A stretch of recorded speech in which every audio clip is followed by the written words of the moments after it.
It is your Classic Metal Show right here on the ClassicMetalShow.com. That, of course, was Warlock featuring the mighty Doro Pesch. That one, I Rule the Ruins from Triumph and Agony. And the lead lady, 30 years, the metal queen of basically everything. It is the one and only Doro Pesch on the line. Doro, how are you, ma'am? Hey, very good, Chris. Yeah, I'm doing great. I'm still in Europe and heading over to the States and getting all excited for this upcoming tour and playing the Triumph and Agony album. And and everything is going really well. Yeah. That's great. Now, Doro, it's been 30 years, unbelievably, since Triumph and Agony, and clearly that is the record that, really puts you into a lot of people's eyes. For you, when you look back at it, do you feel as strongly now about that record as you did, when you were recording it and when you released it? Yes, I totally feel as strong as I felt in '87, actually, and it's a dream to play all these songs. Actually, we have never played all the songs in our set list, and some of them, they're so nice, like melody-wise, words-wise. It was like, it was definitely, I think one of our best records, and I still feel as excited, and it brings back great memories. For example, great people played on the record, the legendary Cozy Powell. He played on Touch of Evil, and every time I hear our drummer doing the intro, then I think of Cozy and my best friend Tommy Bowen, who was the guitar player at the time. We're playing together again, and when he plays all the great solos, it's like, wow, it's a dream. I'm super excited about it, and I think live it sounds even better, even wilder, and Sure. Now, Doro, you mentioned that you had kind of an all-star lineup really for that record, and it was a departure from the band that had previously been Warlock. For you, what was the reason that you did bring in so many players on that record? Was it that you felt that the material was really strong, but you needed bigger name or bigger talented players to come in and take you to the next level? Actually, it all came like natural. For example, we had this power song Touch of Evil in the making, and then I told my manager at the time, I said, Alex, I need somebody who has so much power, like really, like that I can scream and sing, and he said, oh, wait for tomorrow and I will get you somebody. I didn't even know who it was, and I said, do you want to tell me? He said, no, it's a surprise. The next day I went to the Power Station studio. That was the name at the time. It's now called Avatar, in New York City, where we recorded all the stuff. And then he said, hello, Doro, and it was Cozy Powell. And I was so shocked. I was so surprised. And I thought, oh, my God, And, and then he said, hey, your manager called me. I would love to check out this song you guys have in the making. And I said, oh, yeah. And then he played Touch of Evil, and it was so great. But it was a big surprise. I didn't even think of that. So the whole record came out like, so natural. There wasn't a big plan. It was just like having fun, and you could feel there was so much magic there. We didn't know that we would have a hit or a big single hit, or that All We Are or For Immer would then wind up being the singles or videos. We just did it, and it was a dream. It was so high energy, so much passion, great people working on it. The engineer we had, he then went on to work with God, who was it? The guy who did all the Meatloaf records, the engineer, Jim Steinman. Steve Winkhoff, and he was a very young guy at the time. He was just starting out, and it was huge potential there, but you had no idea that that you would work with these great people. It was like, it was flowing, and it was a magical time. Everything fell into place, and then I wanted to have a beautiful album cover, and there was this guy, Jeffrey Gillespie. He was a great painter, and then he painted the Warlock Triumph and Agony album cover, and it came back, and I thought, oh my God, this is so great, and but it was not. We didn't even think about it. It definitely all fell into place. I've never experienced it like that in my life, before or after. It was like, I guess we were at the right time in the right place, and and everything happened. Sure. Now, Doro, you brought up All We Are, and I wanted to ask you about that song a little bit. That's clearly I would say that is the anthem that most people know for sure of you. Yeah. And Yeah. I when you're recording a song like that, I mean, I've interviewed a zillion people and they never seem to be able to say that they knew that this song was going to be, that special song for them. Now, I'm curious for you, because that song really, that one and I Rule the Ruins they stand out in my eyes or my ears, they stand out on that record above everything else. For you as the person that was, writing the music and recording it, did they stand out for you, and did you know that you were on to something special with either of those two songs? Actually, with All We Are, I tell you, the first time that I felt it could be something, it was when we put all the metalheads, all our friends, and when, we had even people coming into the studio. We just, asked them, they were walking, down the street. We said, hey, can you guys just come, and sing a little background vocal in the studio? And I said, what? And so there were like about 50 people singing the choir to All We Are. And that was actually the first time that I thought, wow, everybody seemed like so happy, excited. And I saw the look in their faces and in their eyes that it was really so much fun to sing this, this great message to All We Are, we need whatever. It's like this united feeling and, the way of feeling, the friendship, the connection, the unity, and that was actually the first time that I thought, oh wow, this could be something. And then at first we didn't even dare to put the song on the first side. It was vinyl, and I thought, okay, it's then the first song on the second side. And then somebody said, hey, why don't you put it on first side for a song? And we thought, okay, and then. Yeah, and somehow it was unstoppable without us even doing something. And then somebody said, hey, let's do a video. And we had a great video guy, Sure. Mark Ressica was his name. He did all the big videos. And he flew to New York and he came to the office of our manager. And then he said, I have this idea, and putting in the Warlock and filming it in L.A., the river basin where Terminator 2 was filmed. And I thought, oh my God, that feels like big time. And then we were so lucky, MTV put it on heavy rotation, the All We Are video. It was great. Sometimes, we weren't, we didn't even know, why it was happening, but it was happening. It was a lot of magic, and maybe God said, okay, you guys now have a little hit. So, it was a little bit surprising, yes. Right. But when people were singing on it in the studio, then I could tell there was some magic there, which was powerful, yeah. Sure. Now, Doro, not a secret, it was right after this record that you changed the name, I guess, of the band or of the project from Warlock to Doro. And I understand that was for some legal reasons and whatnot. And I don't want to get into that as much as I'm curious for you at that point. Was it almost scary that you had finally found some success and you had the hit and things were rolling, and then all of a sudden you're almost starting over because you had to convince, especially then before there was the internet, they might know Warlock and not know who any of the members were. So for you to come in and be Doro all of a sudden, that almost had to feel like starting over, no? Yes, you're absolutely right, and it wasn't my choice. But yeah, we got into some legal problems. Actually, somebody stole the name. That was the thing, but we couldn't really prove it. It was a mess. And when I started out, I was a little metalhead. I wanted to have fun with the music, and suddenly it was like it was the music business, and lots of sharks came in, and and I thought that it can't be. So it was for me heartbreaking, for the fans as well.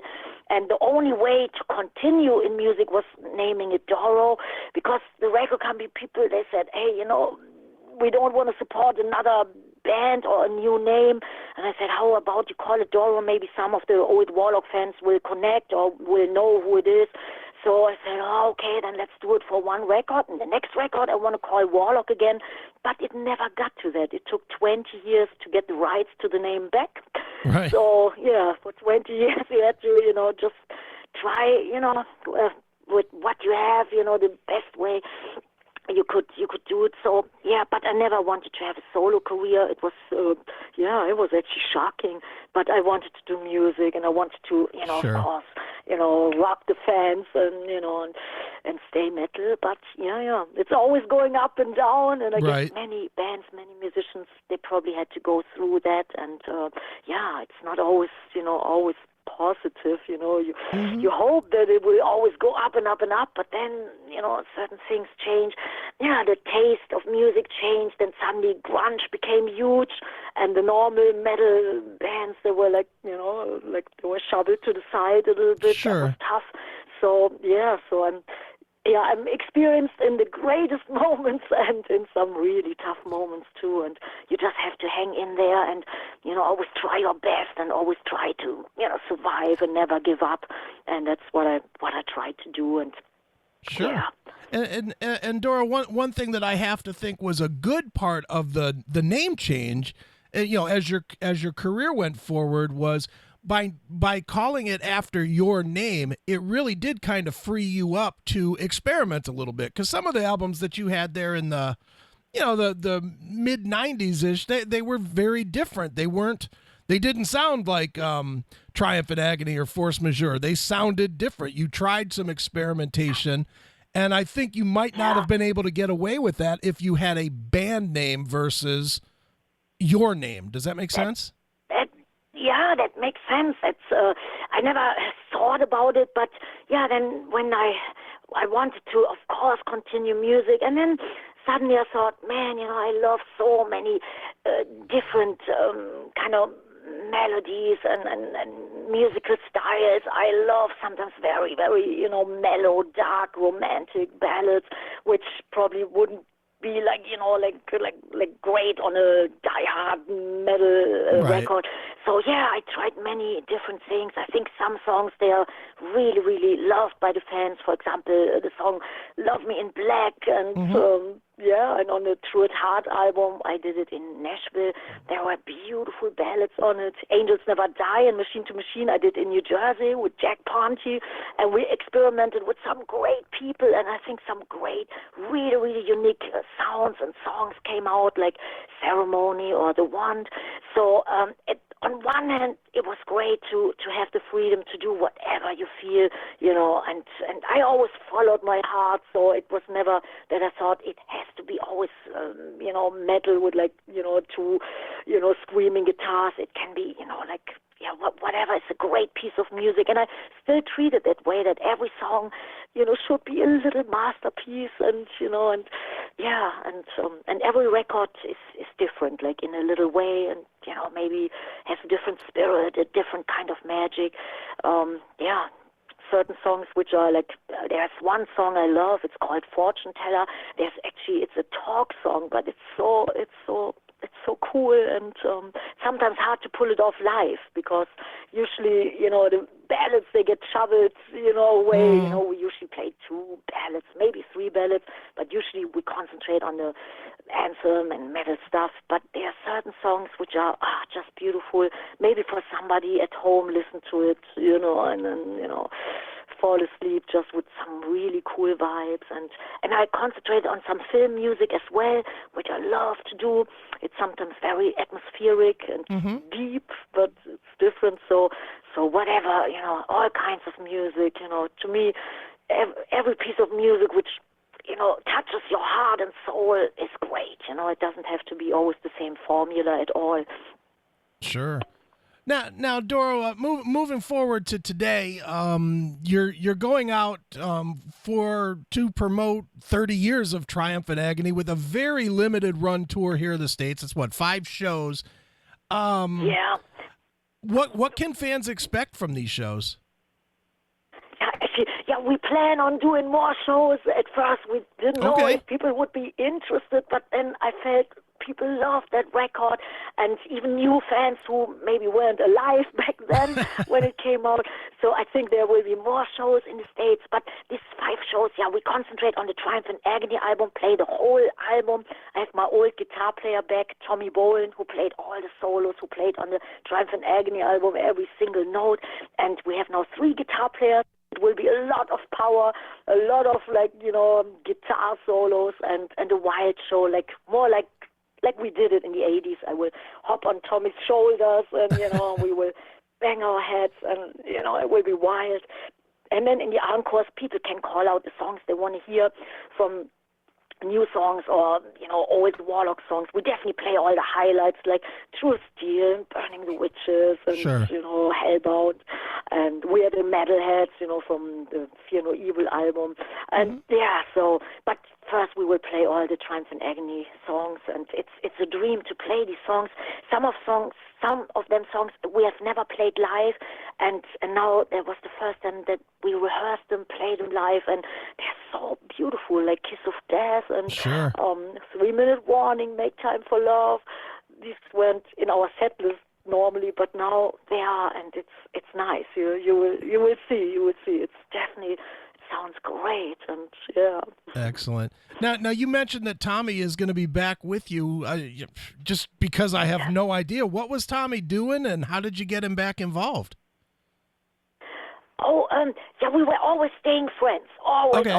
And he always hopped on stage when we were playing, for example, in L.A. He moved from New York to L.A., and we always played together. And then last year, a journalist, he said, "Hey, Doro, there's the 30-year anniversary of Triumph and Agony. Don't you do a special show?" And I thought, that's right. So I called Tommy. I said, "Hey, you know what? It's 30 years ago that we did this record together. Would you like to play a couple of shows?" He said, I'm in. He was so excited. Cool. And I could tell, we had the same chemistry. And then, we started rehearsing and playing live. We did 2 festivals in Europe, a Sweden Rock, which is a big festival, very nice, and Norway Rock, very nice too.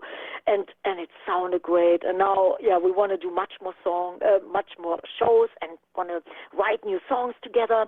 Wow. Actually, we have one song in the making, and which is cool, which will probably be on the new Doro record. And then maybe eventually recording a Triumph and Agony live album with some more new songs on it. So, we definitely want to keep it going, and it's great to play together again. And but Tommy, he's a killer guy, and he did so much stuff. He had his own band, was called New York City, and he played with one of the Ramones guys, and he did so much stuff, and he's a guitar maniac, I Sure. think he has 100,000 guitars, checks out all the guitars, all the effect racks. He's like, he's crazy about guitars and sounds, and you'll see, you can tell. And, Sure. and he will definitely play guitar solo on this tour. Usually we always have a drum solo by our drummer Johnny D, but this time Tommy will, make some noise and, we'll rock hard. Sure. Well, Doro, it sounds like a great time. Currently, there are 5 dates announced. They start in, a week or two? A week and a half? Yeah. Our first show is in Worcester, in the Palladium, on September 8th. Second show is in New York City, BB King's, that's on the September 10th. Then Detroit on the 12th of September, Token Lounge. Chicago, 14th of September, Reggie's. And the last show is in L.A., the Whiskey A Go-Go on the 16th of September. And then we will add on more shows in America. But we had no idea that people would be into it. But, now I felt, there was so much excitement going on. So we will continue the tour, and either end of this year or next year, beginning of next year. And, Very cool. Well, Doro, where can people go online to find out where you're going to be and where the new dates that are not yet announced are and all that good stuff?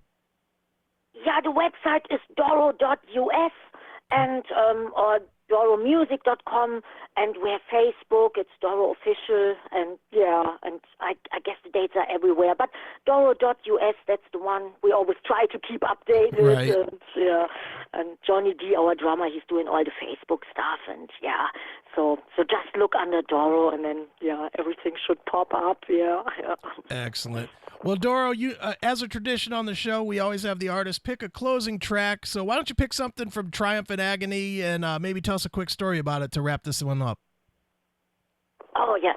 Actually, I would like to Yeah, to play East Meets West, because that was the first song we wrote for the Triumph and Agony album, and I just came back from an East Europe country. It was Hungary, and I want to do some promotion, and then they took away all our records because they said, oh, it's pornography. It was the Burning the Witches record, Right. and actually it was like, it was a cool album cover, but all the people, they took it away, so we couldn't do any promotion. And I told my back then producer, Joey Bannon, about it, and I said, man, like East Meets West, there will be a hell of a mess. He said, oh, that's a great song. So we wrote the song, and Tommy Bowen, he played great guitars on it. I giggle on it too, because there's it was some good vibes in the studio. So my choice is East Meets West from Triumph and Agony, and I wish everybody a great time. Keep on rocking, and all the best, and see you at one of our shows. All right, well, let's check it out right now. This is Doro and Warlock with East Meets West right here on your Classic Metal Show.